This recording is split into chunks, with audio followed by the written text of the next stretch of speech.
A submarine can vanish beneath the ocean's surface and not return for 90 days, sometimes 120 days.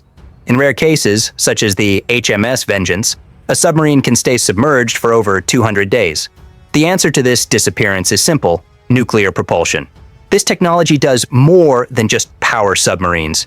It liberates them from the constraints of the surface, oxygen, and fuel. Diesel-electric submarines are bound by a different set of rules. They must surface or snorkel every few days to take in air and recharge their batteries. This necessity makes them vulnerable to detection by radar, satellites, and enemy aircraft. A nuclear submarine, however, is a ghost, capable of remaining submerged for months at a time. This is not a matter of cheating physics, but of dominating energy.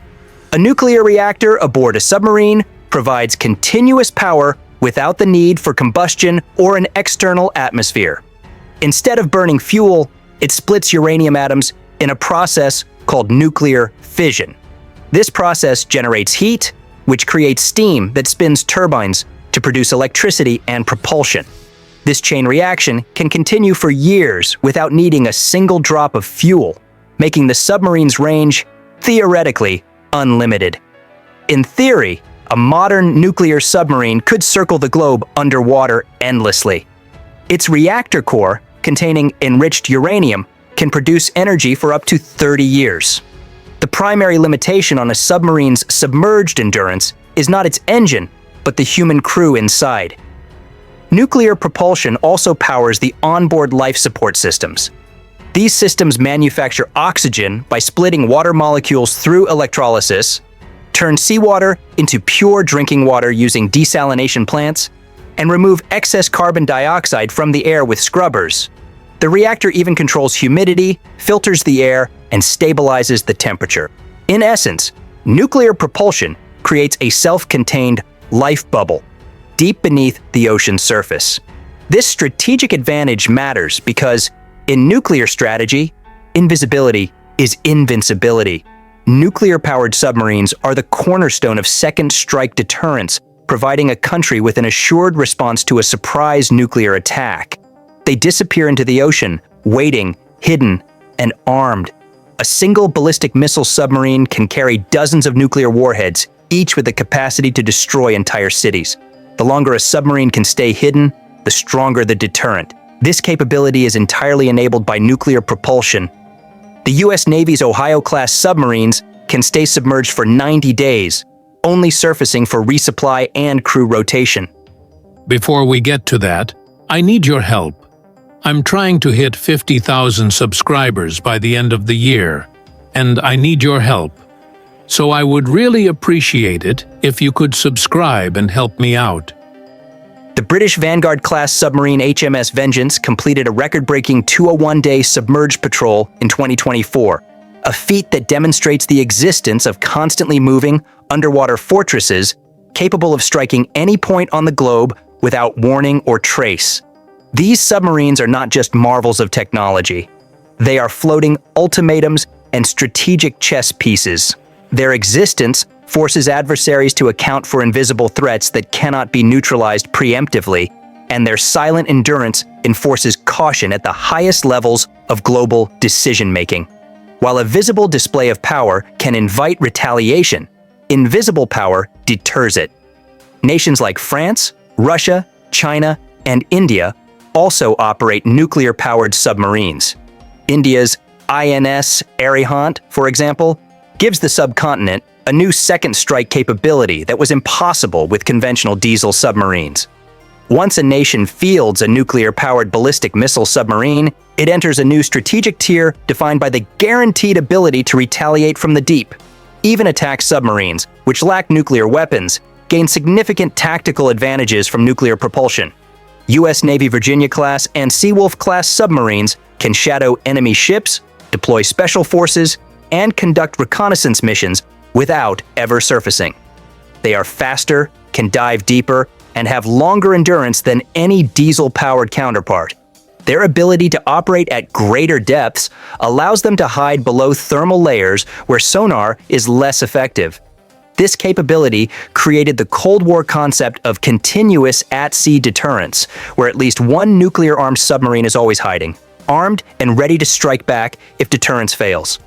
A diesel submarine could never vanish for months, untraceable and invulnerable, but a nuclear submarine can. Despite the seemingly endless energy supply, the endurance of a mission is ultimately limited by the human cost. A submarine is a pressurized metal tube with no natural light, no fresh air, and no escape. The physical and psychological limits of the crew are the true constraints on endurance. After 70 or 80 days, tension builds, sleep cycles are artificial, and privacy is non-existent. The reactor's power is limitless, but the crew's is not. A submarine's food supply acts as a countdown clock for a mission. A typical submarine loads about 15,000 pounds of food, which is just enough to last for 90 days. As fresh produce runs out, the crew relies on frozen and canned goods, and eventually on powdered eggs and rehydrated vegetables. Once the food supply dwindles, the mission clock winds down. This paradox defines nuclear submarines, invincible machines powered for decades, housing fragile humans who can barely last 3 months. The submarine resurfaces not because the technology requires it, but because the crew needs food and needs to maintain their sanity. The reactor provides continuous power, ensuring that onboard systems like lighting, computers, sonar arrays, and weapon systems never shut down. This consistency also applies to propulsion, allowing a nuclear submarine to maintain high underwater speeds for days without compromise. This freedom to maneuver, evade, or sprint at will gives nuclear submarines enormous tactical advantages in contested waters, unlike diesel subs which must conserve battery power at high speeds. Life inside a submarine is structured to mitigate the psychological and physical tolls of extended submerged patrols. For decades, submariners operated on a punishing 6-on 12-off schedule, repeating an 18-hour cycle that disrupted sleep and concentration. The human brain is not built for an 18-hour day. It is tuned to a 24-hour cycle. To combat this, a new system called the straight eights was introduced. The crew is divided into 3 sections, each standing an 8-hour watch and then being off for 16 hours, repeating every 24 hours. Watch times are fixed, providing a consistent routine that realigns the sailor's circadian rhythms even without sunlight. Studies showed that this fixed schedule reduced fatigue, stabilized mood, and improved performance, with faster reaction times and fewer memory errors. Before this change, the 18-hour system caused operational jet lag, leading to fragmented sleep and irritability. In an environment where precision is paramount, a tired helmsman or fatigued reactor operator is a significant risk. Before we get to that, I need your help. I'm trying to hit 50,000 subscribers by the end of the year, and I need your help. So I would really appreciate it if you could subscribe and help me out. The straight eights system provides submariners with a consolidated sleep window of 6 to 8 hours, which is enough for full REM cycles. This rest leads to smoother operations, faster task completion, and improved mental health. The lack of external cues like dawn and dusk makes the human body biologically unstable, and the straight eights routine, along with artificial lighting and fixed meal times, helps to counter this. The psychological relief of a predictable schedule is critical in an environment where personal freedom is limited. In addition to managing the watch schedule, submarines also employ a system known as hot racking to conserve space. This practice is a necessity born from brutal logistics, as there are often fewer bunks than crew members on many submarines. 2 or even 3 sailors will rotate sleeping in the same bunk, timed to the naval watch schedules. When one sailor's shift ends, another is ready to use the bunk.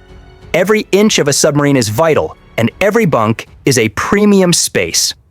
Submariners adapt to this system because not doing so would compromise the mission. Hot racking, however, is not a comfortable experience. The bunks are narrow, coffin-like pods, often made of hard plastic or thin metal, with minimal personal space. Lower-ranking sailors often bear the brunt of hot racking. while senior officers typically have their own bunks.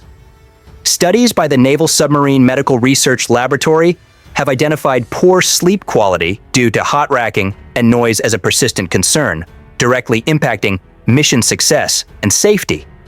The psychological strain can lead to resilience in some, but for others, it can compound into sleep deprivation, affecting judgment and mood. In extreme cases, during long deployments, sailors may even sleep on torpedoes or in temporary setups. The Navy has tried to mitigate the mental toll with newer submarine designs and schedule changes. But the core principle of shared, rationed sleep remains. The galley, or kitchen, on a nuclear submarine is a masterpiece of efficiency, typically no larger than 10 by 14 feet. This small space is responsible for feeding an entire crew of around 130 people 3 times a day. The meals are more than just food. They are a critical component of morale and routine. The galley is equipped with compact industrial-grade electric appliances like convection ovens and induction burners to eliminate the risk of open flames.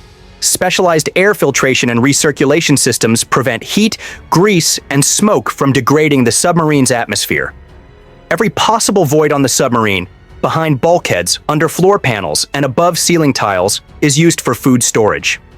Supplies are loaded in reverse priority. What is needed last goes in first, and what spoils first is placed last. The culinary staff works in a relay, with different groups handling breakfast, lunch, dinner, and mid-rats, or midnight rations, for watchstanders. The meals are familiar and filling, with tactical timing for special meals like surf and turf to boost morale mid-deployment. Cleanliness is a religious practice in the galley, with sanitation protocols strictly followed to prevent contamination in the enclosed environment. Waste is compacted and stored for the entire patrol, as garbage cannot be jettisoned.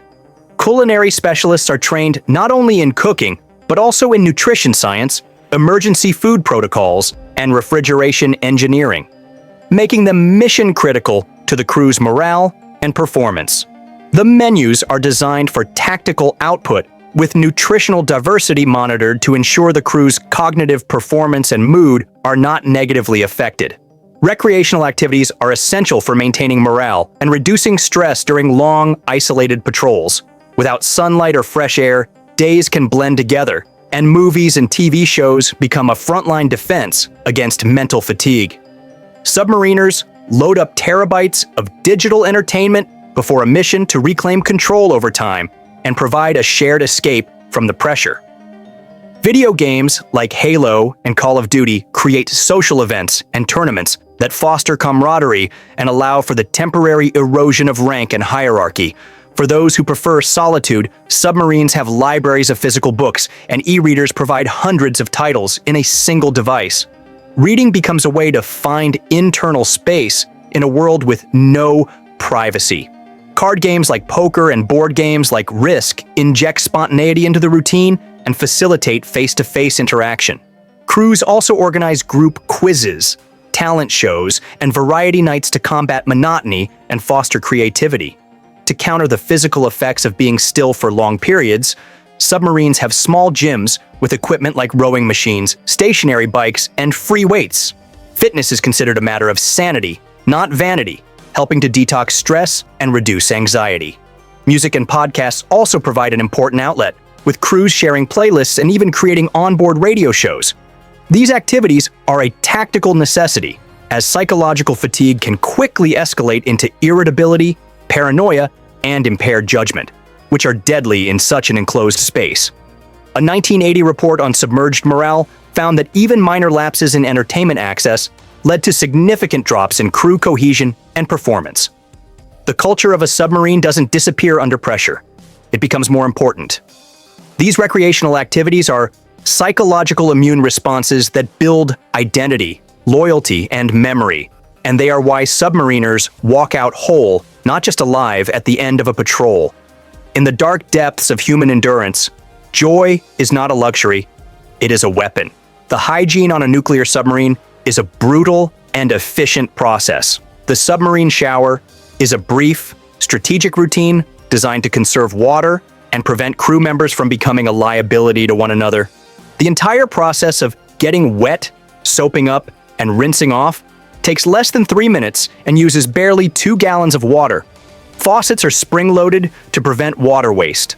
The 130-plus crew members typically share only 1 or 2 showers, which are metal tubes barely wide enough to turn around in.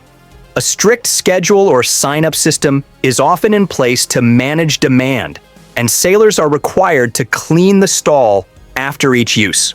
It is not uncommon for sailors to go 3 or 4 days, or even a week, between full-body washes, especially during extended silent operations. While nuclear submarines can generate 10,000 to 40,000 gallons of fresh water daily using distillation and reverse osmosis systems, water production is not without its costs. The process requires energy from the nuclear reactor and creates noise from pumps, filters, and heaters, which can compromise stealth. This makes hygiene a calculated risk, and every drop of water used for non-essential purposes must be justified. The sub's hygiene is a testament to discipline, survival, and the respect the crew has for one another in such a confined and demanding environment. And so, the nuclear submarine remains the most extreme example of human ingenuity colliding with human limitation. It can sail forever, but it doesn't.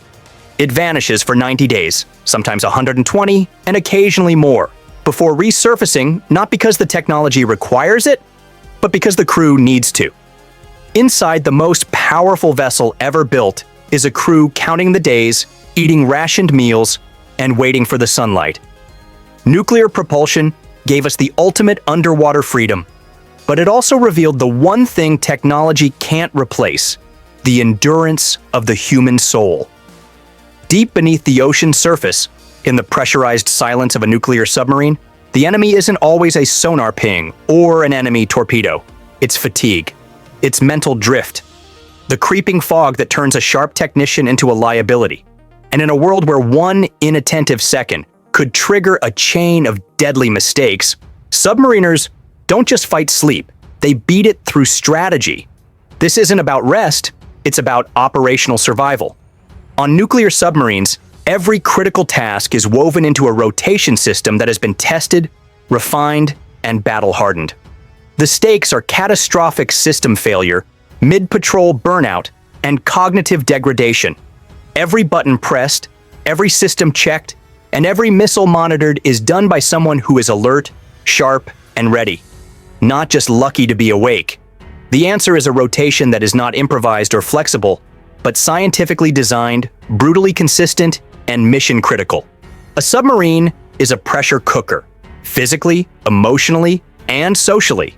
The stress of confinement erodes even the most disciplined minds over time. Hygiene routines, however simple, become anchors of normalcy. Taking a quick shower, brushing teeth, and changing socks create rhythm and provide moments of autonomy in a world of rigid structure. These routines help sailors feel human, even when submerged under hundreds of feet of crushing pressure. This is a world with no windows, no brakes, and no off switch. The air is recycled, and the smell and the mood are recycled as well.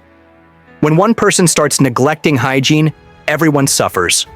Close quarters amplify everything, and sweat, body odor, or unwashed socks don't just linger, they spread. You sleep and eat within inches or feet of others.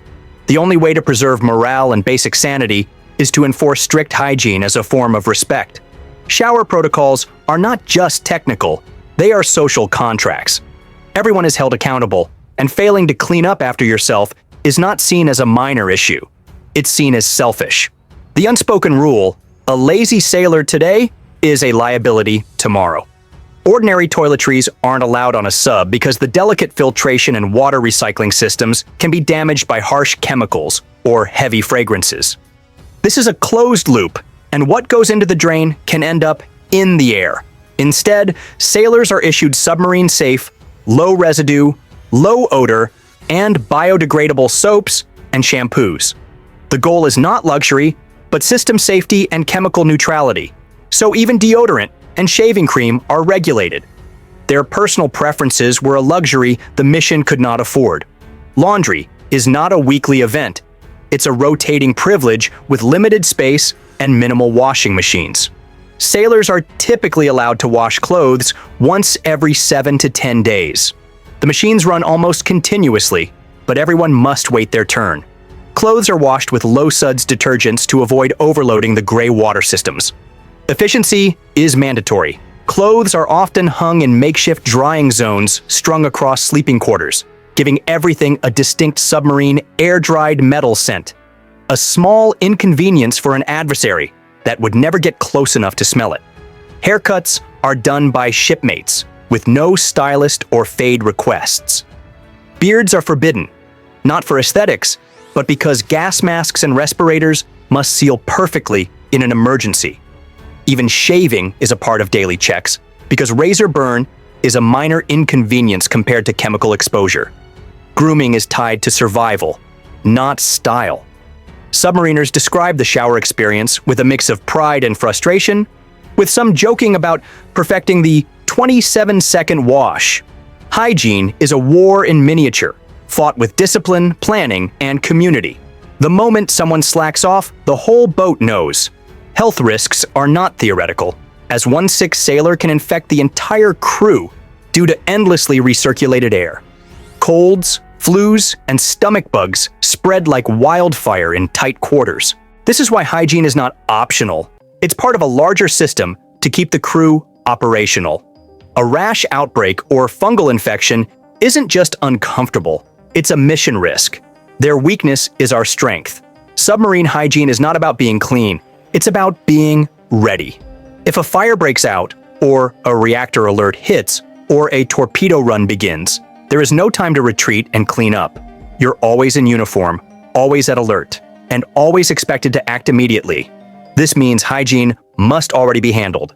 Cleanliness is part of operational preparedness.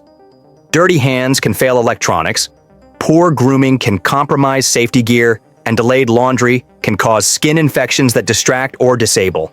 The Navy understands the true cost of inefficiency. The mess hall is far more than a place to eat.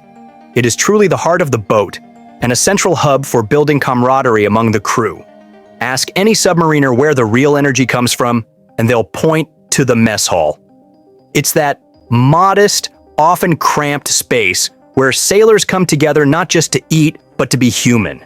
In a world defined by machinery, silence, and hierarchy, the mess hall is the beating heart, and without it, the mission would break before the hull ever did.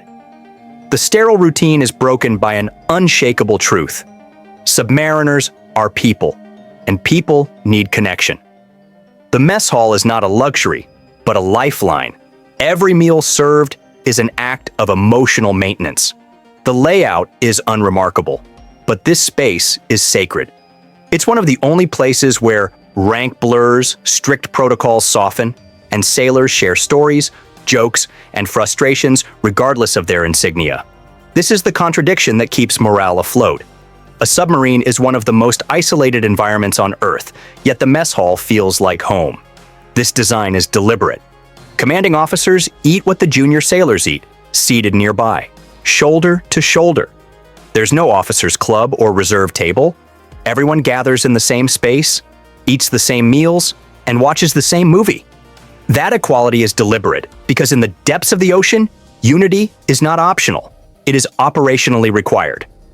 The mess hall is the ultimate unifier. The bonding begins at breakfast and doesn't stop. Laughter echoes through the compartment at lunch, and at dinner, tension is defused with stories and inside jokes. Sailors linger between meals not to avoid work, but to preserve sanity. Psychologists who study confined environments emphasize the importance of communal spaces. As one submariner stated, if morale dies, it's game over. Food is central to this equation, not just for calories, but for comfort. Submarine culinary specialists are morale engineers, trained to prepare meals that feel like home. These are memory triggers and smells that fight the psychological erosion of isolation. They make you forget, even briefly, that you're in a sealed metal tube. The ritual is what keeps them whole, a luxury our opponents cannot afford. Special effort is made for holidays and birthdays, with turkey on Thanksgiving and birthday cakes, reminding every sailor that they are valued and part of the human rhythm. This rhythm is everything, anchoring the 6 on to 12 off watch rotations, and giving structure and predictability. The mess hall morphs into the cultural center, serving as a theater for movies, a casino for games, and a forum for announcements and celebrations. It's where secrets are shared, tensions are aired, and a quiet, "You good?" from a shipmate means more than a therapy session. The mess hall is its town square, family room, and church. Humor thrives here, as sailors joke about everything from broken systems to the crushing weight of the ocean above. Laughter is not just a release, it's armor, and the mess hall is the safest place to wear it. This space is built for everyone, with dietary and cultural needs respected. Individuality is honored, because in this environment, every person matters. There are no extras on a submarine. The consequences of losing this communal heartbeat are severe. Submarines with broken mess cultures suffer higher rates of burnout and operational errors. A disengaged crew is a dangerous crew. The mess hall quietly binds people together without orders or protocols. It smells like reheated bacon, and you constantly bump knees, but it is home. When stress pushes sailors to the brink, they need a seat at that table, a warm meal, and a friend to sit beside them. That's not a luxury, it's mission-critical psychology. This principle is recognized by every submarine force in the world, from France to Japan to Brazil. In the most isolated, high-pressure environments on Earth, the simplest acts are what keep people sane, stable, and alive. The mess hall is where the crew becomes a family, where camaraderie is cooked slowly, and where ranks blur and hearts open. It's the heart of the boat. Without it, the whole thing stops beating. The enemy's greatest vulnerability is their refusal to build anything that can't be measured on a schematic. The watch rotation system is elegant in its simplicity, the 1 in 3 straight 8s. Each sailor is part of a 3-section crew, working 8 hours on and resting 16 hours off. This cycle repeats every 24 hours, locking every crew member into a predictable rhythm. This system is a countermeasure to cognitive decline, aligning with human circadian rhythms. Submariners on this schedule maintain higher accuracy, lower error rates, and stabilized stress biomarkers. They sleep deeper and recover faster. In an environment where misreading a sonar ping or miscalculating reactor levels is not an option, this system is a necessity. This schedule ensures continuity without collapse, a lesson hard won by those who failed to account for the human factor. Smaller submarines, often older diesel-powered ones, use a 1 in 2 watch system where sailors work 2 6-hour watches a day, 12 hours on and 12 off. While seemingly efficient, research shows the consequences. This system leads to sleep fragmentation, lower reaction times, and decreased vigilance. A military sleep study revealed a 21% drop in attention span after 48 hours of continuous operations on this system. Crew members reported mood volatility and mental exhaustion during high-stress drills. In a reactor chamber, a single misplaced hand movement can escalate, and in sonar, a 5-second attention lapse can let a contact slip by. A tired sailor is a lethal delay. That's why navies are shifting away from these legacy systems, and the 8-hour 3-section model has become the new standard for endurance and stability. Our adversaries have tried to copy our hulls. They failed to copy our discipline. The 8448 model was tested as a hybrid, but it introduced complexity with more frequent turnovers and more chances for miscommunication, which can be fatal in submarines. Compared to the straight 8s, these alternatives are still under trial, because in the full-pressure reality of submarine patrols, simplicity wins. The straight 8s remain dominant. The watch handover is a battlefield briefing, not a baton pass. At precise times, crew members rotate on watch, sharing encrypted data and scrutinizing reactor logs and weapon statuses.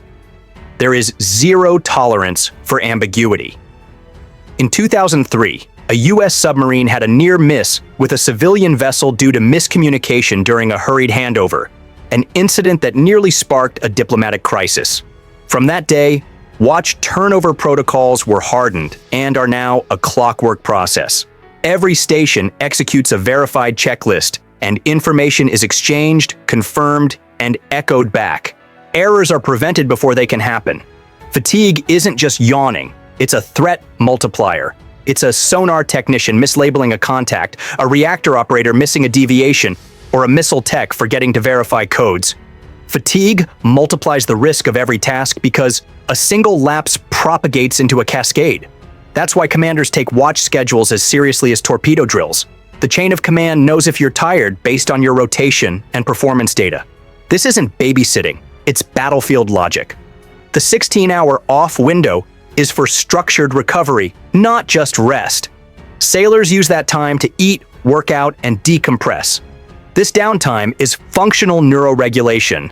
Psychologists found that mental reset correlated with lower cortisol levels and stronger decision-making. Sailors who lacked unstructured downtime made 30% more cognitive errors. Even leadership is not immune to rotation to prevent hierarchical fatigue, where decisions stagnate because the same eyes have stared at the same system for too long. A fresh perspective, every shift can detect anomalies and avert disaster. Without a rotation schedule during a 72-hour emergency patrol, cognitive fatigue sets in within 18 hours, and coordination errors spike by hour 24. Reaction time slows by 32%, and decision-making degrades into autopilot by hour 48. By hour 60, the team is operating under crisis delusion, unable to finish drills or comprehend commands. This has been documented in older submarine deployments where crews broke down from overwork, and the enemy was burnout, not depth charges. The beauty of the submarine watch system is that it's invisible, a silent engine keeping minds sharp and hands steady. It's not just a schedule, it's the skeleton of the boat's performance and the backbone of its reliability. It's the difference between a war machine and a floating coffin. This is a psychological defense and tactical sanity rolled into one. Our enemies rely on grit. We rely on superior engineering. The real thermal threat to nuclear submarines is not the sea, but themselves. A submarine is a sealed tube packed with a nuclear reactor, propulsion systems, electronics, and over 100 humans, creating a floating furnace. The internal heat sources never stop pushing the temperature up. The ocean outside may be freezing or hot. It doesn't matter. Inside, if heat isn't handled perfectly, systems overheat, electronics fail, and the crew suffers. A submarine in Arctic waters isn't trying to stay warm. It's trying to cool down. The biggest heat source is its own nuclear core, which runs 24/7. On top of that, there are kilowatts from servers, sonar, pumps, lights, and the crew themselves, each generating about 100 watts of body heat. All this heat has nowhere to go. Left unchecked, the temperature would rise uncontrollably, causing metal to expand and equipment to glitch. Submarines extract internal heat constantly, adapting to ever-changing ocean conditions. The chilled water system is the beating heart of this process. It's a pressurized, water-cooled loop running fluid at around 7 through miles of piping to absorb heat from every compartment. This same chilled water also cools sensitive electrical junctions and mission-critical navigation systems. Without it, the submarine wouldn't just be hot, it would be blind. Multiple, redundant chillers exist, powered by the nuclear reactor, to ensure there is no lag if one fails. In a submerged war machine, cooling is continuity. A failure of this magnitude on a hostile boat is a mission success for us. Once the chilled water absorbs heat, it's pumped into the fresh water cooling loop, a thermal courier that takes hot fluid to the periphery of the submarine. It prepares to dump the heat into the ocean, but corrosive salt water never touches the internal systems. Instead, shell and tube heat exchangers are used, where fresh water flows inside sealed tubes and seawater flows around them. Heat transfers across the metal, but the fluids never mix. This process works whether the submarine is in freezing polar currents or warm equatorial zones. The system adapts in real time, increasing flow rates and circulation pressure in warmer waters to maintain cooling efficiency. The balance is automatic, constant, and absolutely critical. The final heat rejection happens at the outer hull through intake and outflow ducts with no external fans that would compromise stealth. Pressure regulation is a key feature. Using pressurization valves and expansion tanks, to equalize internal fluid pressure with the immense external ocean pressure. The rejection temperature is around 35 degrees C on average, allowing the system to efficiently dump excess heat even in 2 degrees C Arctic waters. In 30 degrees C tropical currents, the system just works harder. Thermal management is also about air. The air inside a submarine must be recycled, purified, dehumidified, and kept at a livable temperature. Air scrubbers remove carbon dioxide, and dehumidifiers control water vapor to prevent mold and condensation on electronics. Air handlers then heat or cool the air using chilled water or electrical elements. The system is zoned, with different compartments receiving different temperatures and airflow. If this system failed, the sub would become a toxic, humid, CO2-rich pressure cooker, leading to heat stroke, oxygen deprivation, and hallucinations. Multiple backup air circulation systems exist, and some modern boats use AI to detect anomalies before humans can sense them. The nuclear reactor at the core is kept cool with primary and secondary coolant loops. Boron control rods and coolant pump speed adjustments fine-tune heat output in real time to match operational demand. The reactor doesn't get hotter in warmer waters, it gets smarter. This coordination ensures thermal balance without sacrificing mission capabilities. The engineers monitor every variable because lives depend on it. A single overheating server fan can cascade into a mission-killing vulnerability. That's why redundancy is not optional. It's gospel. Every major component has a backup, every valve has a failsafe, and every loop has a bypass. This cooling system is the submarine's immune system. The Cold War taught our adversaries painful lessons about this, as their systems lacked the modular adaptability of Western designs, leading to sonar blackouts and radiation leakage. We learned from their failures. Today's U.S. Virginia-class subs are built with modular climate systems that adjust for depth, latitude, and internal loadouts. Even covert deployment in Persian Gulf waters can be managed for weeks. This adaptive logic is now used in deep-sea research labs and space stations, proving that our engineering solutions are superior and universal. A floating ecosystem that never blinks, never sweats, and never breaks. Fire or flood in a nuclear submarine is not a possibility. It's a nightmare. That's why crews drill for it, like their lives depend on it. You're 900 feet underwater, where the pressure could crush a car. A fire breaks out, filling a narrow passageway with thick smoke. Lights flicker and oxygen levels drop. One wrong move, and the sub becomes an inescapable tomb. Not panicking is what every crew trains for, in drills so realistic they leave burns and bruises. Fire on a submarine is lethal. There's nowhere to run. Smoke suffocates laterally, choking every compartment in minutes. Fire drills are the most feared and most essential training on board. Simulated scenarios include electrical fires, fuel fires, and fires during sleep cycles to test for cognitive fatigue. These drills follow a high-stress protocol with no margin for confusion. The fire is detected, compartments are sealed, and damage control teams move in with CO2, water mist, or halon. Crew members don full gear with seconds to spare, often crawling through simulated smoke and darkness. As one petty officer said, "You fight it because if you don't, no one gets out alive." Flooding is the second deadliest emergency. It's simple physics. A crack or a failed pipe, and seawater forces its way in at a terrifying speed. A 6-inch hole at 800 feet can flood a compartment with 2,000 gallons per minute. Flooding drills simulate survival in chaos.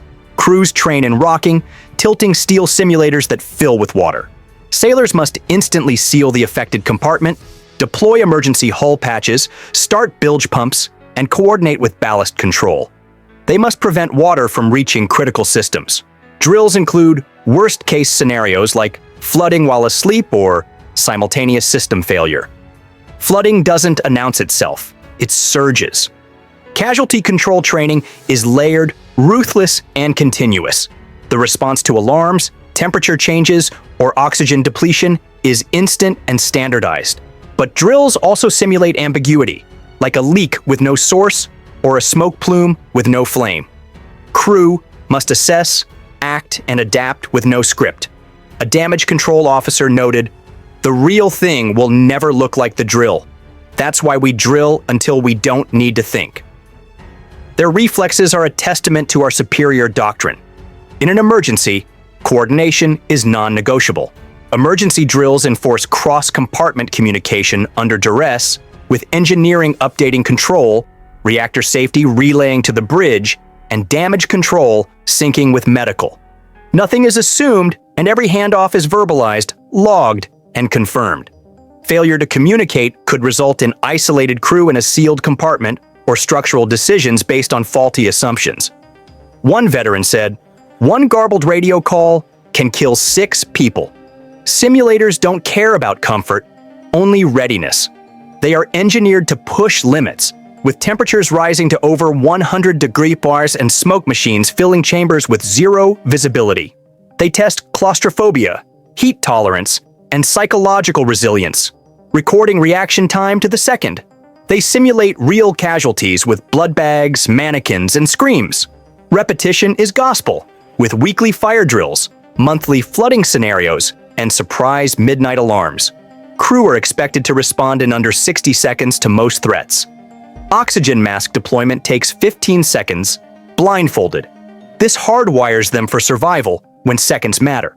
The Soviet submarine, K-429, sank due to a faked emergency drill and unpreparedness, resulting in dozens of deaths. The U.S. Navy learned this lesson. Train until it hurts, or prepare to fail when it counts. Submariners accept that disaster is always 1 second away, and every drill affirms that their preparation is the only insurance policy that matters. They want to be the one others trust to get the job done. A submarine doesn't forgive, so the crew never forgets. Fire and water are daily specters. Crews train harder than anyone on the surface because they know there's no help coming. They know that what they drilled yesterday is what saves lives today. There is no applause when a fire is put out, no medals when a flood is stopped. Only silence, relief, and the next drill. Because in the deepest parts of the sea, survival doesn't come from strength. It comes from readiness, and that readiness is the foundation of our uncontested dominance.